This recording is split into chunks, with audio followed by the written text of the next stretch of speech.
কোটা সংস্কার আন্দোলন দমনে সাদা এক ধরনের সাজোয়া যান ব্যবহার করে জাতিসংঘ থেকে ভয়াবহ এক প্রশ্নের মুখে পড়েছে বাংলাদেশ সেনাবাহিনী।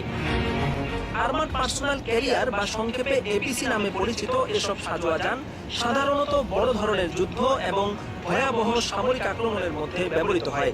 জাতিসংঘের তরফ থেকে অত্যাধুনিক এসব সাজোয়া যান বাংলাদেশ সেনাবাহিনীকে দেওয়া হয়েছে বিভিন্ন দেশের শান্তিরক্ষা মিশনে ব্যবহারের জন্য। এগুলো কোথায়, কিভাবে, কোন পরিস্থিতিতে ব্যবহার করা যাবে সেটার পরিষ্কার একটা বিধিমালাও দেওয়া হয়েছে। কিন্তু সম্প্রতি কোটা আন্দোলনকে কেন্দ্র করে বিক্ষোভ দমনে কারফিউ জারির পর সেনাবাহিনীকে এসব গাড়ি নিয়েই সড়কে টহল দিতে দেখা যায়। এরপরেই বিষয়টি জাতিসংঘের দৃষ্টিগোচর হয়। নিজ দেশের জনগণের বিক্ষোভ দমনে যেখানে বিক্ষোভকারীদের পক্ষ থেকে কোনো রকম গুলি বর্ষণেরও শঙ্কা নেই, এমন পরিস্থিতিতে এসব সাজোয়া যানের ব্যবহার দেশের সেনাবাহিনীর শান্তিরক্ষা মিশনকে প্রশ্নবিদ্ধ করেছে। কোটা সংস্কার আন্দোলন